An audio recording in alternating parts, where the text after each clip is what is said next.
The U.S. Congress passed the Telecommunications Act of 1996, which included a provision called Section 704 that took away state and local governments' rights to limit the proliferation of wireless technologies or to influence the siting of wireless antennas on health or environmental grounds. I couldn't believe this when I first heard it, and I had to go read the language for myself. Section 704 was one of the biggest power grabs by our federal government since the time of the railroads. It laid the groundwork for the uncontested rapid build-out of cellular infrastructure across this country. State and local governments would not be able to protect their community's health from wireless antennas, even if the radiation-emitting antennas were opposite a school, a daycare center, a retirement living home, a person's home with a pacemaker or other medical implant like a deep brain stimulator in Parkinson's, or with a chronic illness, unless citizens could find other reasons to argue against the antennas besides the biological and health effects. This was absurd.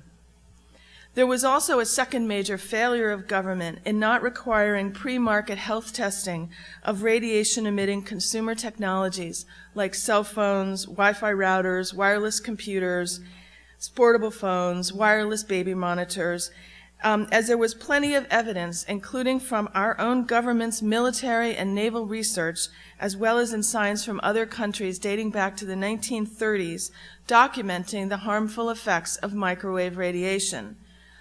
In fact, there were Senate hearings on this very topic in 1977, 35 years ago, focused on the impacts of microwave radiation effects on the brain, long before the consumer cell phone industry even existed.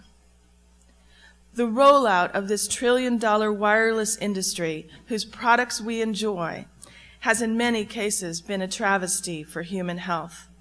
It is impacting our genetic material with unknown long-term consequences and is quite dramatically impacting animals and nature, including the bees that pollinate much of our food that is necessary for humanity's survival. And the pattern of promoting technologies without consideration of the health impacts continues beyond the telecommunications industry today in the utility industry with the so-called smart grid, best known today for its radiation-emitting electric, gas, and water meters being put on and in some cases in people's homes. Ironically, this new utility metering system is exclusively benefiting the utility companies, not citizens' pocketbooks or energy efficiency or sustainability.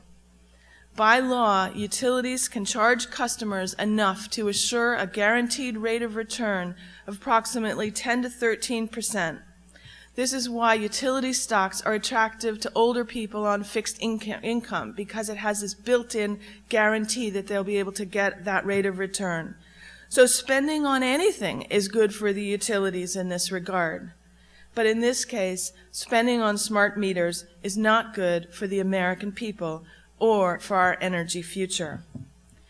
The federal government is underwriting these meters to the tune of $4 billion in the name of clean energy and stimulus funding, when these meters actually don't have the functionality built in them to integrate renewable technologies at all, or to facilitate distributed power generation, where we as citizens become contributors of energy into the grid, which is the real power and potential of a smart grid that we must aspire to have the possibility of getting off of fossil fuels and to live in concert with nature, to stop raping the land to meet our energy needs and destroying the ecosystem and destroying the health of populations near coal mines and creating risk of irreversible water table pollution and earthquakes from fracking, all the while depleting limited resources when safer renewable energy options are available and other countries like Germany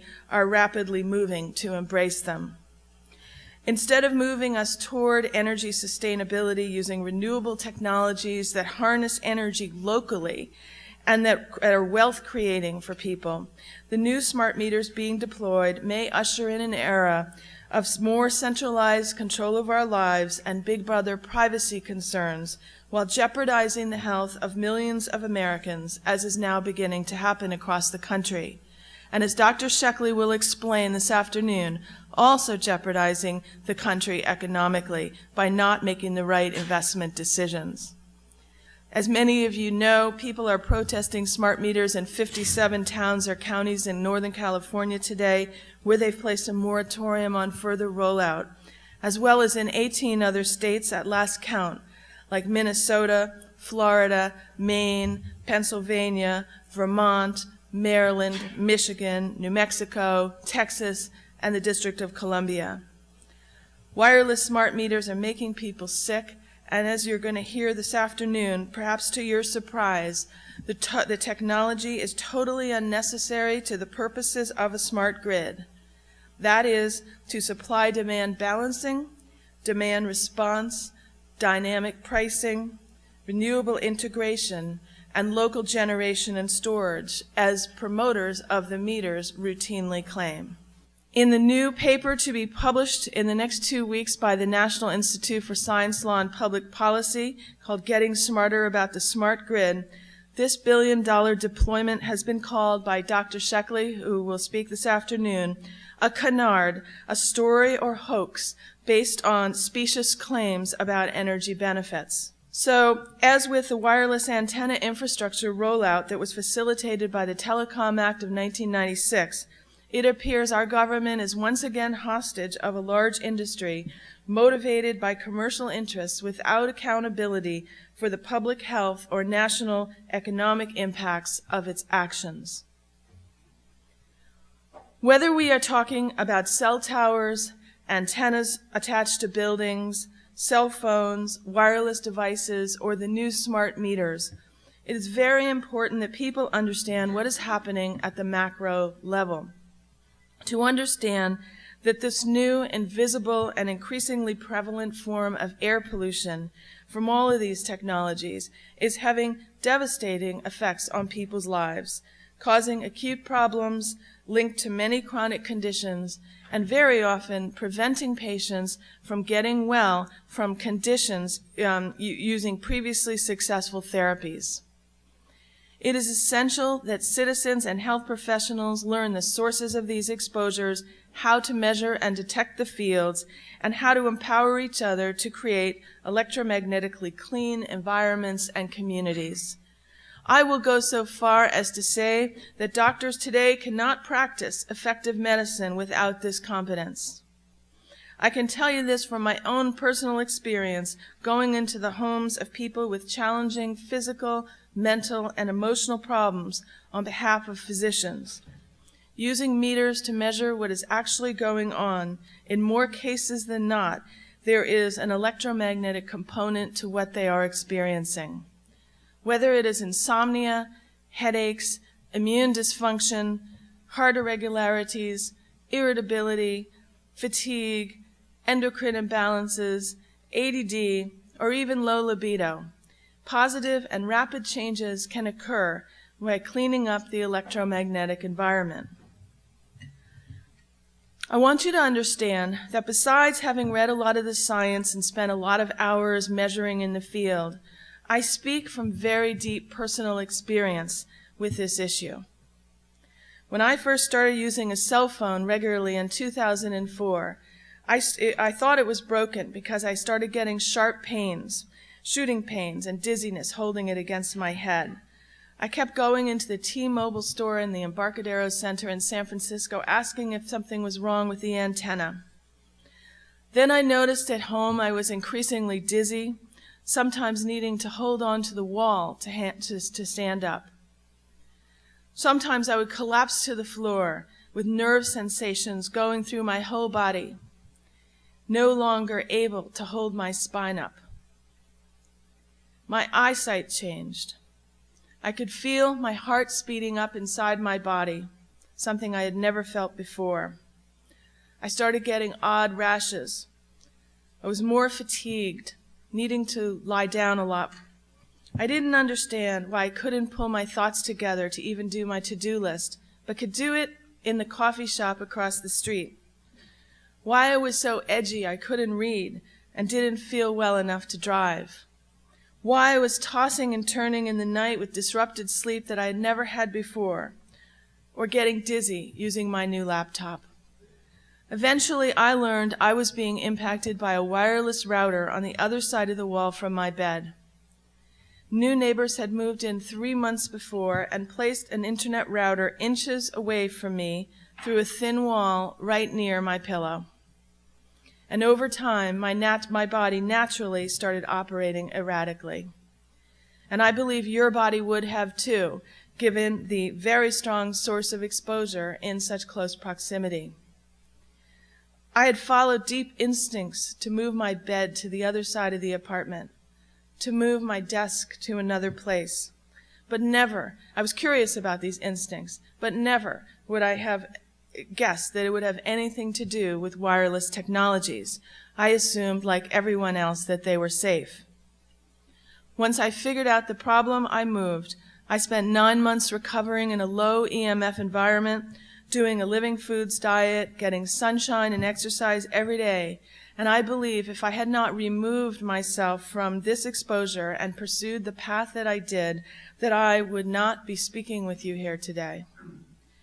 I'd be going from doctor to doctor, being offered drugs, counseling, homeopathy, acupuncture, supplements, detoxification powders, sleeping pills, air filters, hormones, and eventually, after spending a lot of money and getting nowhere, doctors would have given up on me.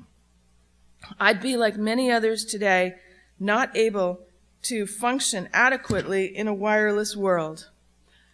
Maybe ending up in Greenbank, West Virginia, a radio-free zone for astronomy, home of the National Radio Astronomy Observatory's listening telescope, where sensitive people in the U.S. are moving. Or in a radio-free zone in southern France, or in Italy, or in Spain, or radio-free and electricity-free regions of Sweden, northern Sweden, where the government has EMF-free rest houses for people to visit who have been burdened by excessive exposures, and where they officially acknowledge the condition as a functional impairment, not as a disability, but as a functional impairment originating in the external environment, as is also the case in Spain. Here's how a little boy who's electrically sensitive has to live in Oslo, Norway, going about daily life protected by RF shielding fabric, something that is very controversial and that I do not recommend. In some cases, people are moving into caves. Others are looking for real estate in the protected hills or selling real estate near street intersections where antennas are often located, or walking away from beautiful, sunlit, high-floor apartments, seeking out rear-floor apartments on low floors where exposure risk is lower.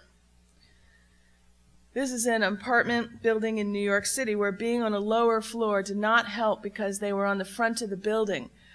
The first floor apartment on the corner of the building was a bedroom where a man I went to inspect his apartment had lung cancer. I found out that all the way up till the 8th floor on the corner bedroom, everyone had cancer except for one person, and that person had had 3 miscarriages. So where you live in an apartment building is extremely important. This was the culprit, a 1 block up diagonally across the street, an antenna farm on a 5-story building. Pre-war buildings generally are better, but than the modern high-rises where today you need to be looking for the antennas that they're placing in the elevator shafts in these buildings, as well as sometimes in apartments themselves. Most people who have become severely electrically sensitive from a cell tower exposure or from a close encounter with a router, as in my own case, may never fully recover. It is estimated that this population is 3 to 5% in developed countries, with 35% of people mildly sensitive, like some of you may be. The only ones I know who have recovered and can function fully again after severe dysregulation are people who moved or spent an awful lot of money doing very thorough remediation. Anything other than as soon as possible returning the body to its natural electrical state by whatever means, supported ideally by the natural frequencies in nature, is not, in my opinion, a very good option. This is a graph from a study by Santini et al. Done in Spain, published in La Presse Medicale in 2001, showing the kinds of electrosensitivity symptoms people experience near cell towers. It's a very good handout to give to your clients because people get it. It's a good visual.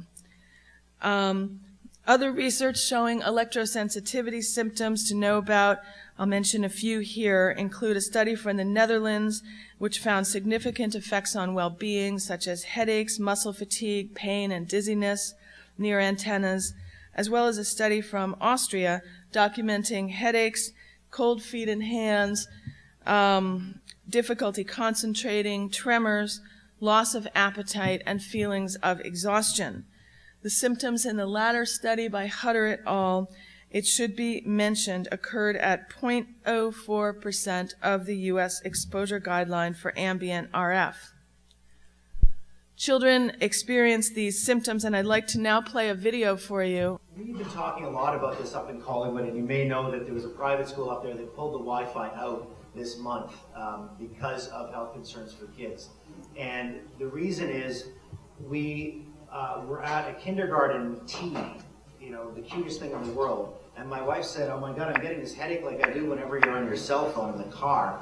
Now I'm getting nauseous, now I think I'm going to faint. And she asked the principal, do you guys have Wi-Fi in this school? And she said, yeah, there's a transmitter right above your head. And she said, geez, I think I'm reacting to it. It was a severe reaction. And she said, you know, do they need this in the kindergarten class? She said, no. Do they need it in the grade 1, the 2? She said, there are 9 computers in the grade 8. And other than that, they're not using it in the school. So she said we could actually turn off 8 of these 9 transmitters. And I said, boy, that would make a big difference, you know. And then it all made sense. It was all logical. They were going to do that. And then the school board got involved because they had the switch. And they said, no, we will not turn off those transmitters. They sent us a letter and said, you're welcome to work this out at your own school. And they secretly sent another email to the principal saying, do not do business with these people. Do not turn off the Wi-Fi. And we thought, well, that's really odd for them to be behaving in this duplicitous way. And we talked to other parents about it. And they said, well, you know, what could the symptoms be? And we said, well, you know, we read nausea, headaches, vertigo, dizziness, or skin rashes, rapid racing heart. And they're, one by one, they would go slack-jawed and say, you've just explained the last 18 months of my life. We've first had to put them at the front of the class and then the back of the class because their eyes were always blurry and they were getting headaches. We went to the eye doctor, their eyes are perfect. We went to the neurologist, they checked out. They had an MRI, they're okay. Now they've been on a heart monitor. There were 4 kids in our school wearing 24-hour heart monitors to school. There were kids who were coming home with headaches every day and taking 3 and 4 ibuprofen or Tylenol or Advil. And their mothers, you know, one of the mothers was a nurse and saying, this isn't normal among a 13-year-old girl or a 12-year-old girl to be having, 60, 80, 90 days in a row a headache after school, but not on the weekends, not in summer holidays, not in Christmas holidays. So an excellent reference source that lists the studies that I've mentioned, as well as many others relevant to children in schools, is the Bragg Antenna Ranking of Schools report by Dr. Magda Havas. This report, which you may want to share with schools in your communities, reviews the electromagnetic spectrum, summarizes the science showing effects from low, intermediate, and high frequencies, makes recommendations for electromagnetic hygiene in schools, and links to many of the best reports and resolutions, including the Freiburg resolution signed by thousands of doctors in Germany. The Bragg report also graded all schools in U.S. state capitals by their proximity to cell towers. They looked at how close is the closest tower to a school, how many within a quarter mile, which is or about 400 meters, where most of the science is showing electrosensitivity symptoms and cancer incidence, as well as how many antennas within 0.6 of a mile, or approximately 1 kilometer, to account for children being more vulnerable. 63% of U.S. students in state capitals are at risk for possible microwave radiation overexposure based on distance as a gauge. As you know, there are other factors besides distance, such as the characteristics of the antenna, the direction, the topography, the foliage, and so forth. Many schools were also found to have antennas and cell towers right on school property. Based on the evidence of risk in the scientific literature, the Bragg report recommended that no school permit antennas on their property and have a setback of 1,500 feet for neighborhood antennas near the school. I was in Utah last week speaking, and we ran a Bragg report for that town. And I wanted to show it to you quickly because it's something that you can do in your communities to wake people up. It's a real eye-opener when you show the comparison of the different schools, and black being the worst, red, amber, and green. That's Bragg. The report will teach you how to create your own Bragg report if you're not a school in a state capital. And my assistant Emily is also doing this for communities if anybody needs help. She's a pro at creating these reports right now, but it's a big eye-opener. There was a review of the cell tower science published by Dr. Henry Lai and Blake Levitt in 2010 that was published in Environmental Reviews. It included over 100 citations, approximately 80% of which showed biological effects, and the vast majority of those adverse.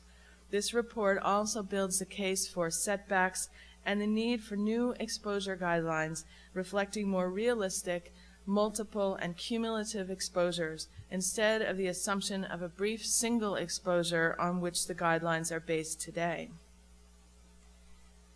On August 31st this year in Rajasthan, India, the largest state in the Republic of India, the High Court banned cell towers on or in the vicinity of schools, hospitals, and jails.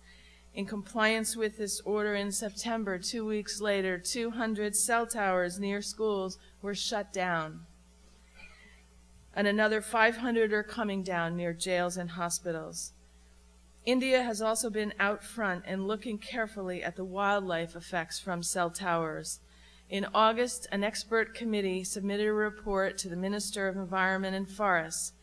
They reviewed over 919 studies of the effects of mobile towers on animals, insects, humans, and plants, and the panel found that 593, or 65%, showed harmful impacts. The report said, the review of existing literature shows that the EMRs are interfering with the biological systems in more ways than one, and there had already been some warning bells sounded in the case on bees and birds, which probably heralds the seriousness of this problem, the seriousness of this issue, and indicates the vulnerability of other species as well. The panel recommended a law for the protection of flora and fauna, that new towers should not be permitted within 1 kilometer of existing towers. It calls for strictly controlling installation of mobile towers near wildlife protected areas like bird sanctuaries, turtle breeding areas, bee colonies, and zoos.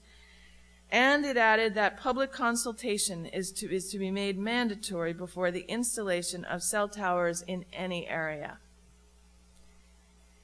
In May 2010 in India also, an interministerial committee took a precautionary stance and recommended maximum power densities of cell towers be reduced by 90%. This was considered too important to be left to the Minister of Health or Minister of Telecommunications alone. And a multidisciplinary strategy may be something that we need to consider in this country as well to assure that the best interests of society are considered. Other good news comes from Chile. In June, after debating this subject for over a decade, the Chilean Congress voted by a large majority of the members of the Congress for something called the Towers Act. It limits the power of antennas, calls for infrastructure sharing, allows citizen participation in the approval or denial process, requiring prior permission of and terms from local communities, allows for reassessment of tax valuations if you live near a cell phone tower. Communities are also being to be compensated by the telecom providers where there are towers, providing funds for public space enhancement and improvement. And importantly, there was a retroactive component establishing mitigation in areas that are saturated with antennas, including those close to homes or institutions such as kindergartens, health centers, or schools. This law took effect in June. Chile's Transportation and Telecommunications Minister, Pedro Errázuriz, said,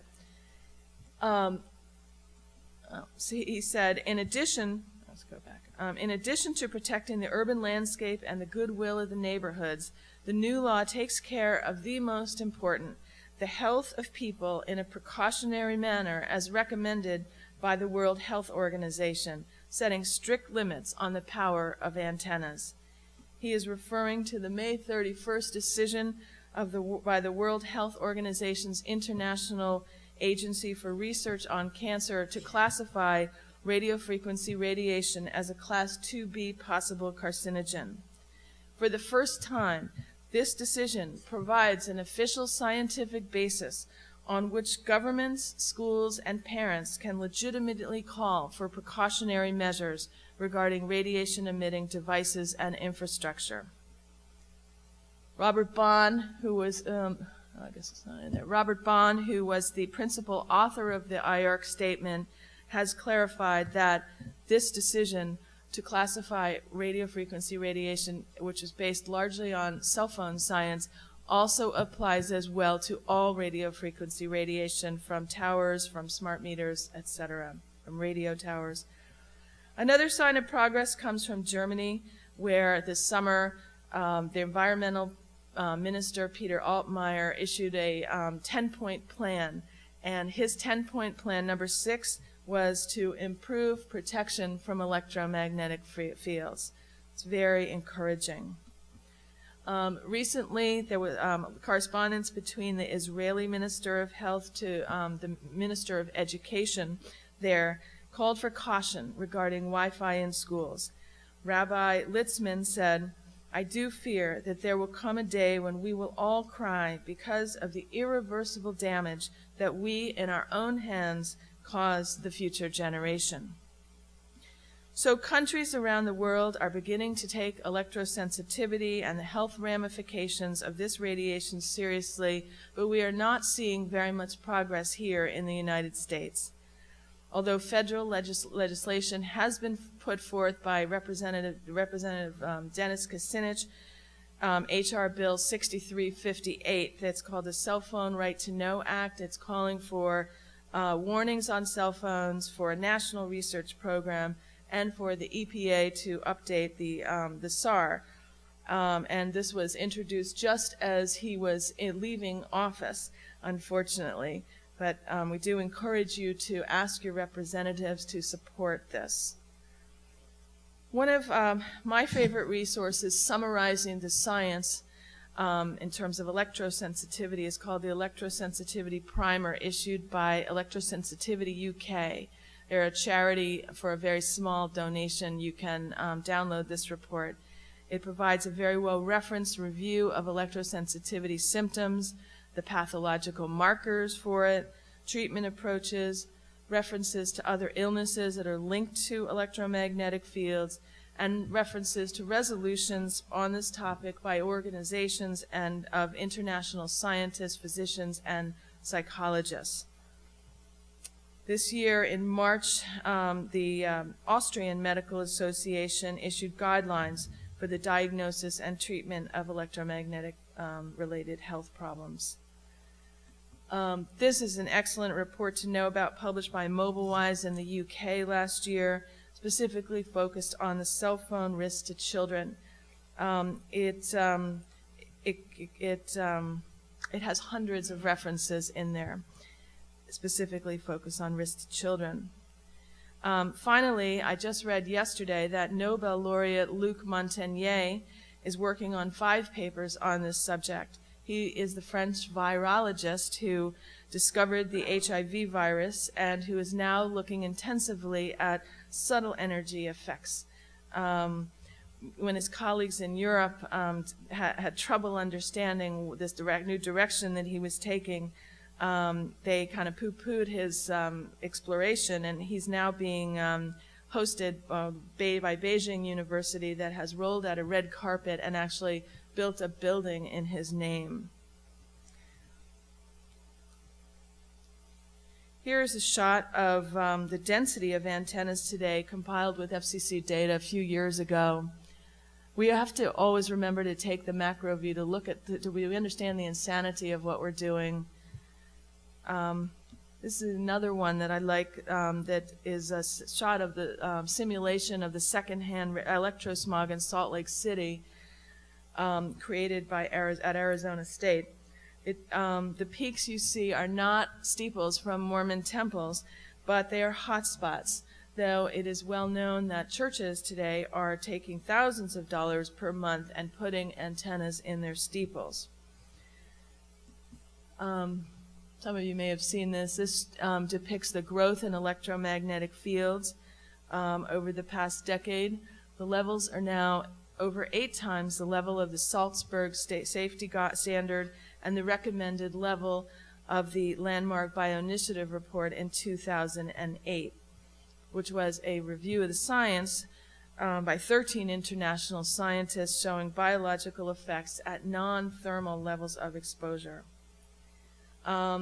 For perspective, the FCC guideline for the Wi-Fi frequency range is 10,000 times higher than the Bioinitiative recommendations. Beyond electrosensitivity symptoms near cell phone antennas, many studies have shown a connection with cancer. In this study, German doctors have found that the proportion of newly developing cases is significantly higher among patients who live within 400 meters of a cell phone transmitter. The relative risk of getting cancer in this study increased by 200% after 5 years operation of the transmitter. In Israel, a study by Wolf et al. Similarly showed that within 350 meters of cell phone antennas, there was a 300% increase incidence of cancer among men and women, and a 900% cancer increase among women alone. Faculty at Tel Aviv University found a 4-fold increase in cancer rates among Israelis living for over a decade within 350 meters of a cell phone tower. Tower exposure studies in Israel have also shown, as has been shown in many other countries like France, Germany, and Austria, neurobehavioral malfunction, lower than average performance tests for attention, short-term memory, and problem solving, and a host of other inexplicable illnesses. Here's an image from Full Signal, the film that you saw on Friday night, and it shows that cancer clusters in the town of Sifia, Israel, occurred only in the vicinity where the cell towers have been placed. Who would like to see this kind of research done in the United States, in our towns? I will add anecdotally that it is not uncommon to hear people who have been diagnosed with cancer say that their diagnosis was preceded by many years by symptoms of electrosensitivity. Very briefly, here's an overview of the kinds of issues that are biological effects of electromagnetic fields in the literature, emitted by cell phone, by microwave cell phones, Wi-Fi, portable phones, etc., and more. So as you can see, there is a broad range of effects, and including important DNA effects that you heard about yesterday from Dr. Blank. So there's no question that electromagnetic field exposure is degrading our biology. This is a chart prepared by physician and surgeon Dr. Carlos Souza, showing at what levels, how much lower than our safety guidelines are effects appearing in the science. So you see that psychological changes are have shown in the research at 50 times less than the guidelines, and on up to enhanced cell proliferation evidenced at 76,000 times less than our safety guidelines. And to complete the view of the macro, the big picture, this is a shot of our electric grid. We forget that mankind has only lived with electricity since the late 1800s. And now, on top of electrification, which was the first wave of electromagnetic pollution, and on top of the radio and television towers, and then the cell phone towers, and the antennas on rooftops and the sides of buildings, and the microwave radiation emitting consumer technologies that we live with, and in some cases, in the case of children, sleep with, we are now adding a very large new microwave component to the electric grid in the form of the smart meters. I recommend to you the small book by Dr. Sam Millam, retired from the State of Washington Department of Public Health, called Dirty Electricity. In it, Dr. Millam describes his research that links electrification in the early part of the 1900s with many diseases of civilization, including heart disease, cancer, diabetes, and suicide. By 1900, it was well known that New York City residents lived 10 years less than rural residents. And it was always assumed that this happened because it had to do with changes in lifestyle, diet, less exercise, less fresh food, and perhaps more infection in urban environments. But his research shows the higher incidence of mortality from all of these conditions in urban electrified areas as well as in rural electrified areas, but not in non-electrified rural areas. And he measured this for every state in America as for using data from the year 1930 and 1940. Dr. Millam is convinced that the plain old electricity and the dirty electricity that often comes with it has been vastly underestimated for its role in disease. He notes that the old order Amish who live without electricity have 40% of the non-Amish diabetes incidence, 50% of the non-Amish cancer rates, and no childhood ADHD or obesity. As I dug into this issue of the biological effects from electromagnetic fields, I found myself that I couldn't pull away from it. I learned more and more about the biological effects at non-thermal levels, and that we've known for over half a century, actually closer to 3/4 of a century, that microwave radiation is harmful. And that an industry-funded report released in 2000 called the Echolog Report outlined the primary biological effects very clearly, including gene toxicity that you heard Dr. Blank talk about, impacts on cellular processes, cell communication, and cell proliferation, pathological effects on the immune system, central nervous system, including the blood-brain barrier, neurotransmitters, EEG, and cognitive functions. Effects on hormone systems, including the stress hormones and also melatonin, which is a highly important cancer substance. The Echolog report also presented extensive evidence for the EMF association with cancer and infertility. It called urgently for lowered exposures. This industry-funded review of the science, published almost 13 years ago, called for teaching children to lower exposures with headsets, to minimize exposures created from carrying mobile phones on or near the body, for research in many areas, and for research on electrosensitivity and its incidence, which would, he quote, which would acknowledge the failure of traditional scientific methods to address the problem. And this, ladies and gentlemen, is the heart of the debate that rages on today, continually confusing people. Conventional physics measures would suggest that the radiation from cell phones isn't hot enough to cause damage. and that because it can't directly break an electron off an atom. So industry, regulators, and standard-setting bodies have hung their hats on this false concept, despite voluminous amounts of research showing biological effects at non-thermal levels of exposure, and I don't frankly know how they get away with it. And not only do they not take into account the non-thermal effects, but they also don't take into account the magnetic fields from the battery in a cell phone, and the engineering methodology used to measure what they do measure, the SAR, has been shown to grossly underestimate risk, especially the radiation absorption in the brain and bone marrow of children. A study published in Electromagnetic Biology and Medicine last fall has shown that using an FCC approved superior assessment methodology called finite difference time domain, it involves MRIs and computer simulation that can adapt for differences in body size and age, it shows that children and small adults absorb significantly more radiation than previously understood. They absorb 2 times the radiation to the head as adults, up to 3 times in the brain's hippocampus and hypothalamus, greater absorption in the eyes, and as much as 10 times more in the bone marrow compared to adults. The bottom line is that 50% or more of the cell phones today would not pass muster, according to one of the study authors, using this more accurate methodology.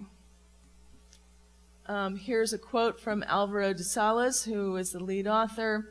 He says that the higher risk of tissue damage from common cell phone use demonstrated in this study using computer simulation method of SAR assessment suggests prudent public health policies globally would call for cell phones to be manufactured without the ability to use the phone against the head, nor with a speakerphone because of the battery effects, but only allow communication with a wired headset. This would dramatically lower risk of biological and genetic damage to the population and to children and other especially vulnerable populations such as pregnant women by keeping the radiation thereby away from both the head and the body. Now, this kind of evaluation was done with a cell phone, and it certainly would be interesting to have this same kind of evaluation done of other radiation-emitting consumer technologies, like what is it doing to our body from laptops and other iPads and baby monitors and so forth. This is from a study done by Om Gandhi at the University of Utah in 1996 that shows how much more vulnerable a child's brain is on the far right side. Tumors that are deeper in the brain are more deadly. And their children's cells are reproducing more quickly, their immune systems are not as developed, and they have a longer potential for a lifetime of exposure. Other countries are taking a stand to protect children. In Russia, officials have recommended that children under 18 not use a cell phone at all. Countries like United Kingdom, Israel, Belgium, Germany, Finland, India have discouraged the use of cell phones by children, but we're not seeing any such recommendations here. This is an important study by Leif Salford, who's head of the Department of Neurosurgery at Lund University in Sweden. He's shown that low levels of microwaves cause albumin leakage in the brain, and which suggests that other substances like toxins can also be getting through the blood-brain barrier. But what's important about this study, there's actually been research going back to the early 1980s or before showing blood-brain barrier permeability. But this study did not just show a dose-response relationship where the higher the exposure, the greater the damage. It showed a paradoxical effect where the lower the there's the damage to the brain. And it showed that lower level microwaves were causing this leakage into the brain, and that the weakest fields, he says, according to our findings, are the biologically most effective, and this poses a major problem. So it's not just about the strength and how close you are to a power source, but the weaker fields in this study cause greater permeability in the blood-brain barrier and greater neuron death in the brain. This is an important study by Nora Volkow from the NIH, done in collaboration with the Brookhaven National Lab, published last year, and it showed a 50-minute phone call increased brain glucose metabolism.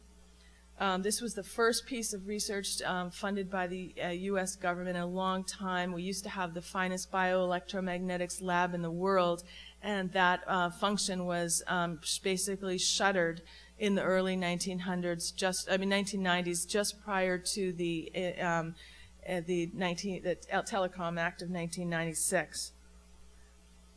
Actually, I go back. Areas in the brain that were subject to electromagnetic fields in the Volkow study included the orbital frontal cortex, the temporal lobe, and the superior temporal gyrus. These regions play critical roles in behavior, judgment, impulse control, and sensation, and they're all excited by cell phone radiation. The Volkow research was on the heels of an important study in Nature Neuroscience by Caltech neurobiologists that showed very weak electric fields in the brain tissue significantly affect functioning. And we're talking about electric fields from that are underneath power lines, but also the low-frequency magnetic fields from mobile phone batteries that induce electric fields in the user's brain. Skip over that. An epidemiological study with 13,000 participants done by UCLA and Danish research of interest found that offspring of mothers who used a cell phone during pregnancy had a 54% higher chance of having emotional and social problems in school by the time they were age 7. And that number increased to 80% increased chance of emotional and social problems if the child were using a cell phone by age 7.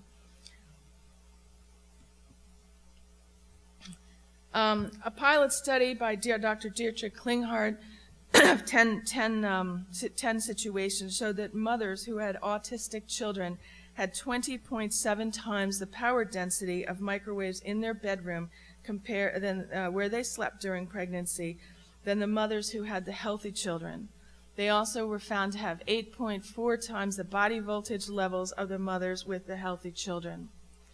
In his experience, EMF levels are predictive for autism in the bedroom of the pregnant mother, are predictive for autism, hyperactivity, and learning disorders.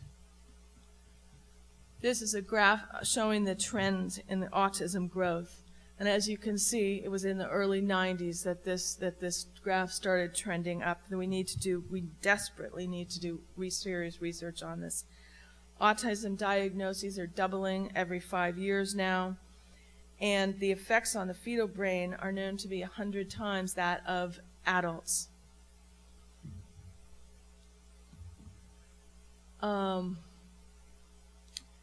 Dr. Klinghardt finds that if you protect the sleeping environment, children are greatly improving. This is an important study just recently come out by Dr. D-Kun Lee from Kaiser Permanente in Oakland.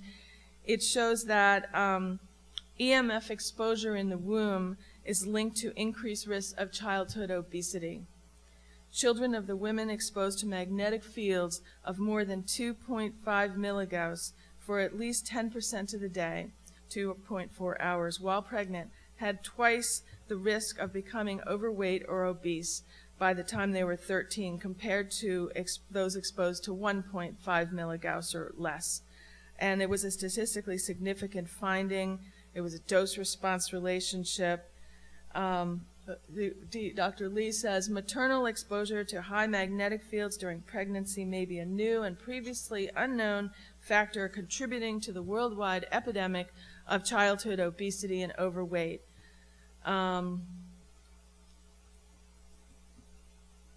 This is from the Center for Disease Control. It shows you the growth in obesity generally. 1/5 of American children are obese today. And of course, the obvious question that needs to be answered is that if magnetic fields are contributing to obesity, are the radio frequency fields and microwaves as well? EMF effects on the developing fetus gained credibility a few months earlier than Dr. Lee's study in research from Yale, led by Dr. Hugh Taylor. It showed that mice exposed in utero to high-frequency EMFs from cell phones developed neurological and behavioral problems by the time they became adults. Dr. Taylor says this is the first experimental evidence that fetal exposure to radio frequency radiation from cell phones does in fact affect adult behavior. He says, we have shown that behavioral problems in mice that resemble ADHD are caused by cell phone exposure in the womb. The rise in behavioral disorders in human children may be in part due to fetal cellular telephone irradiation exposure. Taylor attributed the behavioral changes to effects on the development of neurons in the prefrontal cortex of the brain, which is the same area associated with ADHD. That study was published just after a report produced by a Yale-affiliated organization called Environment and Human Health, where Dr. Taylor was a co-author, which reviewed the cell science and made recommendations. John Wargo, who was the lead author of this study, said, the scientific evidence is sufficiently robust, showing that cellular devices pose significant health risks to children and pregnant women. The weight of the evidence supports stronger precautionary regulation by the federal government. The cellular industry should take immediate steps to reduce emissions of electromagnetic radiation from phones and avoid marketing products to children. Dr. Taylor, who was a co-author, says the human brain is especially susceptible to numerous environmental insults that can produce irreversible damage during critical periods of nervous system development between conception and full maturity. A number of peer-reviewed studies reported changes in the nervous systems of rats, mice, and humans following exposure to cell phone radiation. These include diminished learning, diminished reaction time, decreased motor function, reduced memory accuracy, hyperactivity, and diminished cognition. Summarizing the growing literature in the field of psychology, Professor Wargo has said, cellular devices can create feelings of psychological dependency. Common effects reported in the literature include distraction, isolation, hyperactivity, inability to focus on complex and long-term tasks, and a heightened sense of anxiety. This is an important study in the Journal of Pediatric Psychology. They looked at the effect on teenagers, 18,000 teenagers, of using a mobile phone after lights out at night. This study showed poor mental health, suicidal feelings, and tendency to self-injury. This is a study that I was involved with. It actually, in part, was conducted at Paula Baker Laporte's house in Santa Fe. We looked at the effect from portable phone radiation on the heart. The first phase of the study has been published of the first 25 subjects.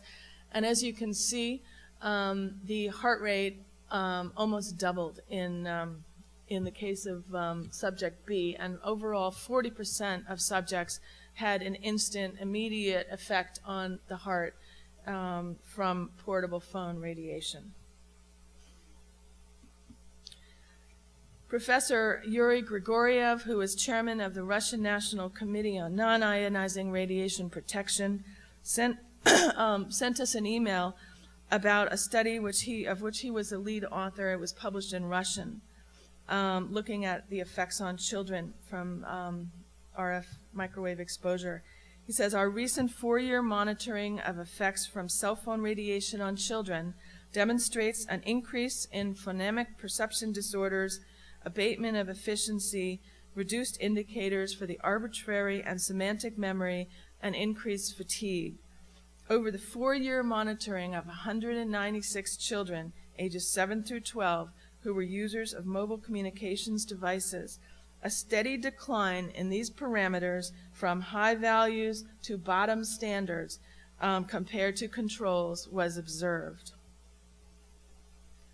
I'm going to skip over this. There's a little video of children talking about their problems. For those of you wanting to delve into this subject more and understand the mechanisms of action, the best of the collective wisdom was published about 1.5 years ago or so by the International Commission for Electromagnetic Safety, which is a group of about almost 200 scientists based in Italy. I'll talk very briefly about genotoxicity because you heard a lot about this from Martin Blank yesterday. We've known since 1987, a study in 1987 showed non-thermal exposure of RF produced single and double-stranded DNA breaks. There are not just a few studies in this area, there are actually many studies showing DNA effects going back many decades. The Reflex report was a study conducted by 12 institutes in 7 countries, and it confirmed the long-term genetic damage in the blood and brains of users of mobile phones and other sources of electromagnetic fields. This is a picture depicting the DNA disintegration, comparing a 24-hour cell phone use to disintegration from 1,600 chest x-rays. And as you can see, the DNA disintegration is quite comparable. Professor Franz Adelkoffer, who headed this study, says there is real evidence that hyperfrequency electromagnetic fields can have genotoxic effects, and this damaged DNA is always the cause of cancer. We found these damaging effects on the genes at levels well below the safety limits, and that's why we think it is urgent to base our safety limits on the biological effects, not on the thermic ones. They should be based on biology, not on physics. We were delighted to learn that last year Professor Adelkoffer was invited to speak at the Safra Center for Ethics at Harvard on the subject of the lack of integrity in science. You heard yesterday from Martin Blank about his research showing that the coil-of-coil structure of DNA effectively creates a fractal antenna, which means that DNA is exquisitely sensitive to electromagnetic fields of all kinds and more sensitive than other tissues in the body. I think that we need to all take very seriously the proposal by Dr. Blank and Reba Goodman, his colleague at Columbia, which they put forth in a paper in June, calling for the replacement of the SAR as a measure of EMF radiation with one that would document the changes in DNA biochemistry from many different frequencies. I'll talk very quickly about fertility research. There was a study, well, there are many studies, but this one is by Agarwal et al. From the Cleveland Clinic. It shows a dose-response relationship between RF exposure and as the sperm count at an infertility clinic decreased as the duration of daily exposure to cell phones increased. In the highest exposure group, 1/3 of sperm count was lost with over 4 hours of male cell phone use. And 50% of the remaining sperm showed physical abnormalities, did not swim well, or were non-viable. Here's another study from University of Newcastle in Australia, where linking mobile phone radiation to reduce vitality and motility of sperm. These effects were shown at exposures greater than 0.4 watts per kilogram, of course, in contrast to the FCC limit for radiation intensity from cell phones of 1.6 watts per kilogram. There's an excellent summary on this subject done by Alistair Phillips at PowerWatch called Research Studies on EMF Connection with Human Testicular Cancer, Damaged Sperm, and Reduced Fertility.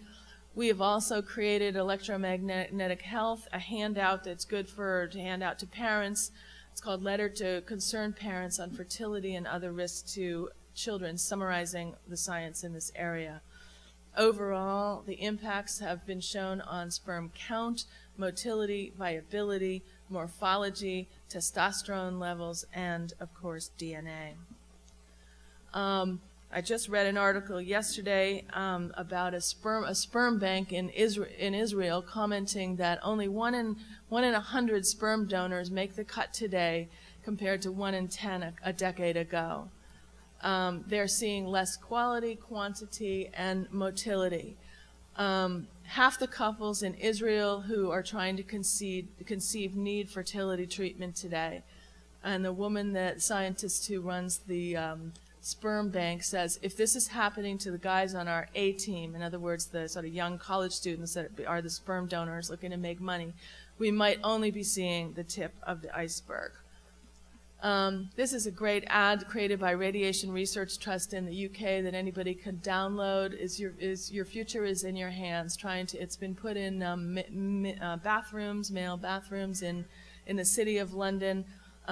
Here's what they look like, to educate men on the importance of not putting the cell phone in the pocket. In France, they're a little more outrageous, and the men are protesting the fertility effects in their underwear. Okay. So there's no research that I know of on the effects on female eggs or egg count. However, there is research showing the effects on fetuses subject to mobile phone radiation.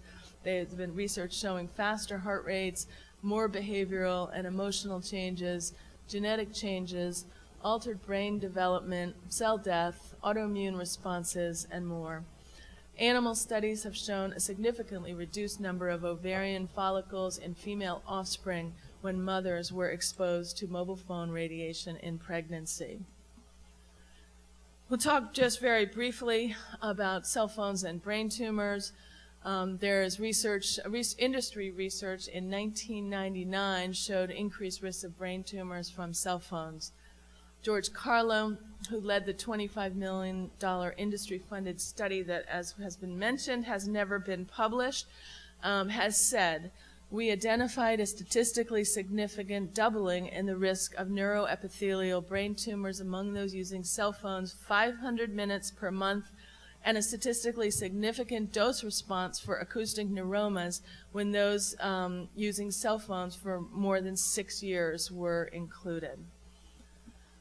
We know that there are 7 types of cancers that have been associated with cell phone use: glioma, acoustic neuroma, meningioma, salivary gland cancer, eye cancer, testicular cancer, and leukemia. And there is a mounting body of anecdotal evidence linking it with breast cancer, but no research yet to point to.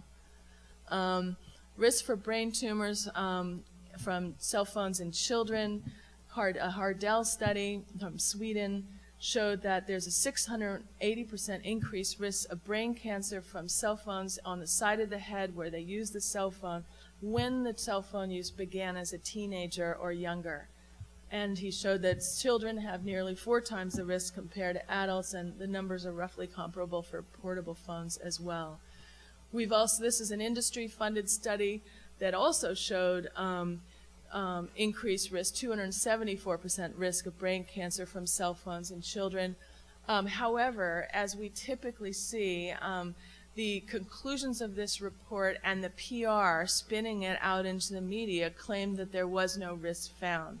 In fact, there was a 274% increased risk. They showed children have 4 times the risk as adults, that younger children have greater risk, and that girls have greater risk than boys, and so forth. They said, this is just to give you a sense of what we're up against from a PR point of view. The authors found little or no evidence that mobile phones increase brain tumor risk, and the single positive association could be explained by bias or chance, when in fact multiple associations were found in this study. It also said the lack of genotoxicity of mobile phone radiation has been confirmed by experimental animal and laboratory studies. They cited only 2 studies from 1999 and 2001 instead of the multiplicity of studies that have been published. I showed you the list of earlier. Also, no conflict of interest statements from the authors were included in the study, when it's well known that many of the authors' studies are associated with industry. The Danish study somebody mentioned yesterday is also another example of what I would call fraud, scientific fraud. Every time that it was originally done in 2001, and they parade out a new update to this study regularly that I'm sure you've seen across the headlines of papers all around the world, claiming no link between long-term use of cell phones and tumors of the brain or central nervous system. And as Dr. Blank explained, they excluded business users who were the heaviest users from being considered a subscriber because they weren't individual subscribers. So they also called a user anyone who makes 1 call a week for 6 months.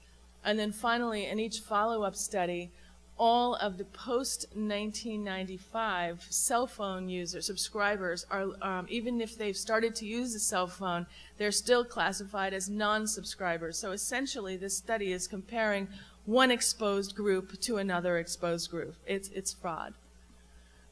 We are seeing a growth in brain tumor incidence trends. In the little data that's available, we're seeing, you can see Norway and Finland are both increasing, although mortality is not yet. This is data on the temporal and frontal lobe tumors from England. Clearly shows the long-term trend in malignant tumors. This is a parotid gland increase in Israel since 1970. So I'm going to quickly play a, can you hit the audio on this? This is Dr. Thomas Round. I'm just going to play part of this because I want you to understand the dental, the role of dental issues in electrical sensitivity in Switzerland and Germany. The cell phone towers, they can interfere with the patient very much, and they can produce real disturbances of the unconscious nerve system, mainly on the unconscious nerve system. What is unconscious nerve system? That's the system which regulates the body without that you can do something. You know, for example, heart rhythm, or the breathing, or the digestion, or all these things which you do not steer by intention, but they are steered by the unconscious nerve system. And this can be severely compromised by mobile phone towers. You can compare with the radio station and the radio receptor, you know, the radio itself. You need to catch the vibration of the radio. You need an antenna. You need a radio device.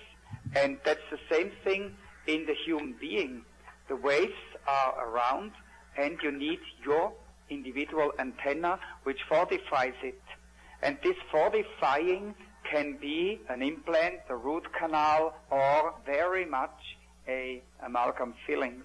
Therefore, when we have a patient who says, oh, close to my house they built a tower and so on, and since then I'm sick, well, this is very well possible. And then I say, what, we need to change your antenna. And this would be the first approach before you move out or before you sell the house. We can try this. And in about half of the patients, it really works. Their resistance to the waves, to the electromagnetic load gets much better. One case, very solid kind of 35-year-old man, really somebody who stands with 4 legs on the world. Absolutely not a neurological or psyche patient. And he got sick, and he got a trigeminal neuralgia. He went to several doctors. He went to the university clinic, and they all said, well, it's just idiopathic.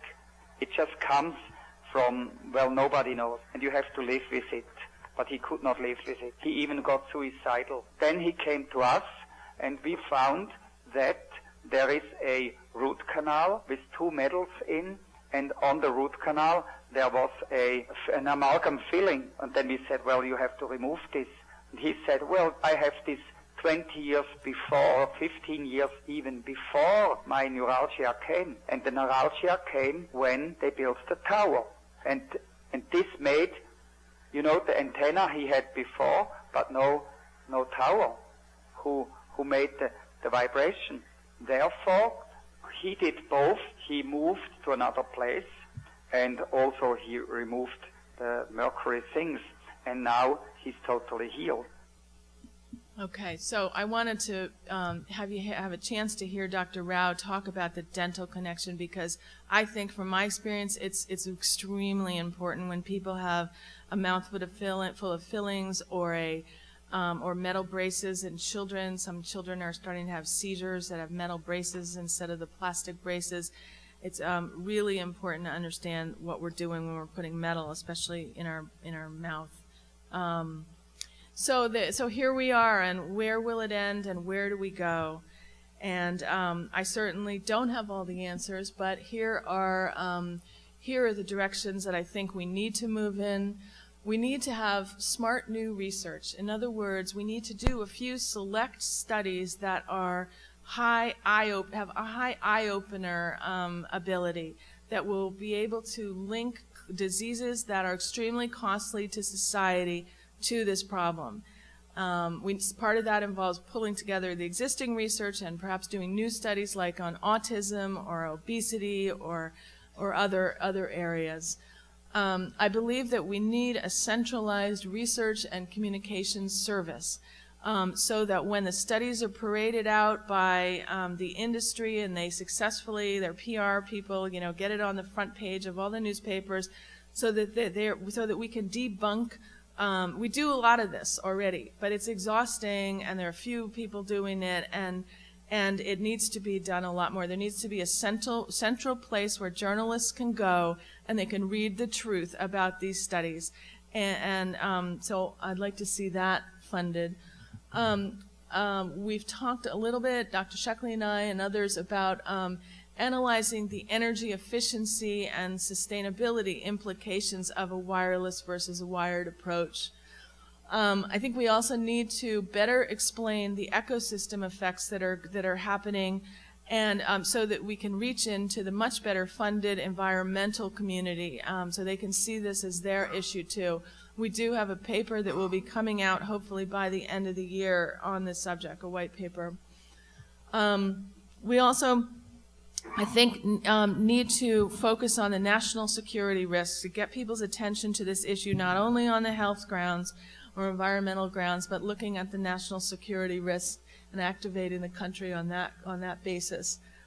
We desperately need a DC lobbying presence, a professional DC lobbying presence, and we need to be in their face, this movement. I mean, I've been in this field 6 years. There have been people in this field decades before me, and we haven't made any progress. And we have to acknowledge that we're not succeeding, and we need to somehow come up with the funding for a DC lobbying presence so that we can be on top of everything related to this issue that's happening at the FCC, the FDA, the EPA, Fish and Wildlife, OSHA, Americans with Disabilities. There's so many fronts that we could be working on if we can get funding for a professional lobbying effort. And of course, we need communication initiatives, and we need to be able to counterbalance that powerhouse spin doctor machine of industry. I think perhaps, besides all these ideas and great things that could be funded, I think that perhaps the most important change that needs to happen is at the level of our consciousness. How do we get people to stop going into denial and to start to be responsive? Well, I think that people need to be in a place themselves personally where they can understand that they're alive, that we're part of a bigger ecosystem, that we're interrelated with it. And how do you accelerate that process in people? How do we do that? I've given a lot of thought to this, and I don't know the answer besides just one person at a time waking up.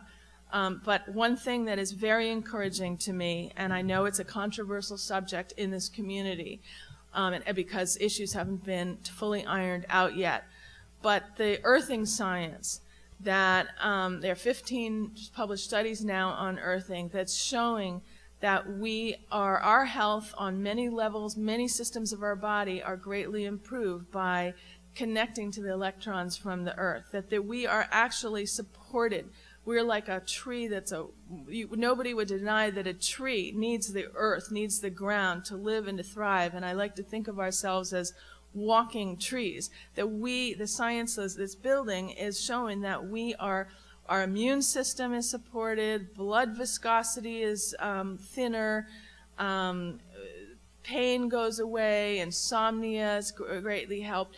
There are definitely issues that need to be clarified in terms of how to do this safely, but we can't throw the baby out with the bathwater, because the potential, if what it looks like is actually happening, it looks like earthing may have the potential to shift to accelerate that shift in consciousness. Once people understand that they are part of nature, they are one with the ecosystem, then all of a sudden they're going to start to respect their own life more, and be able to respect the planet more, and reverse some of the destructive things that we've created on the planet. So I think I'll just end there and open it up to any questions. Thank you very much for your attention.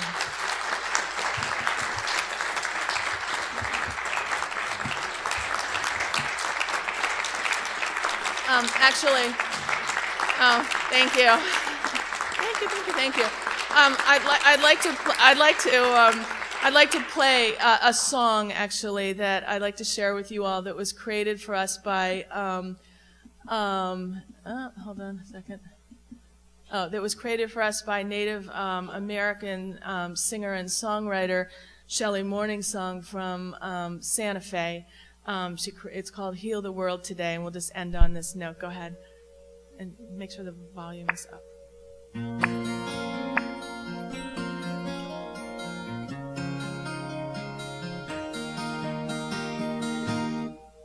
There's something stirring in the air, an invisible poison, hidden warfare.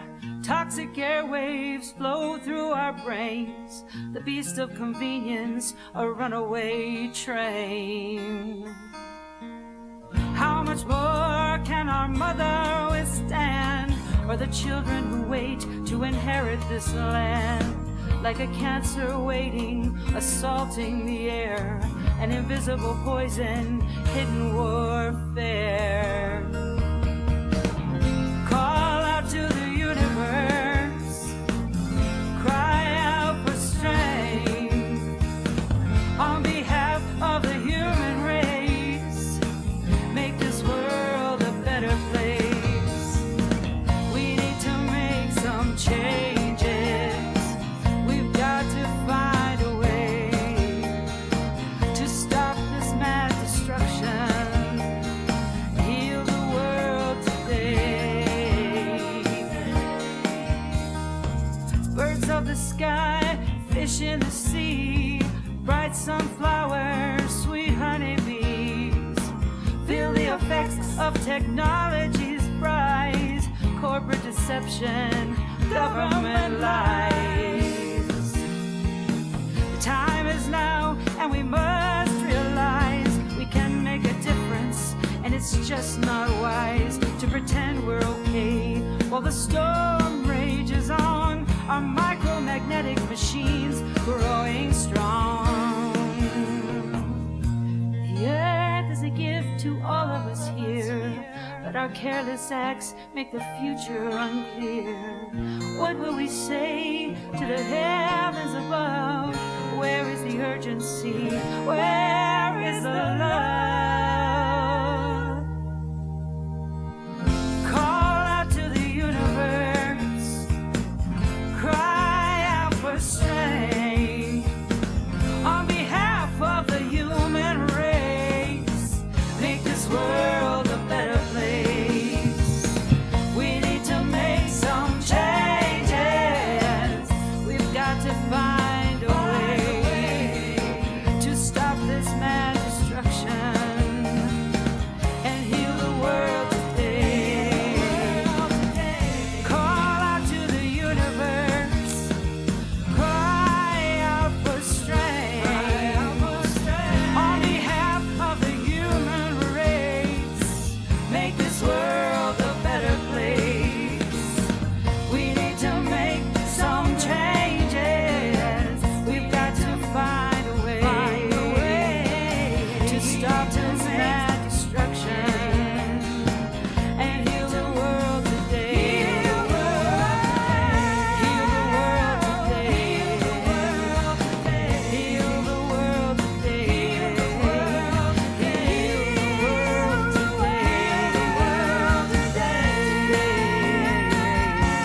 Thank you, and thank you, Shelley Morningsong.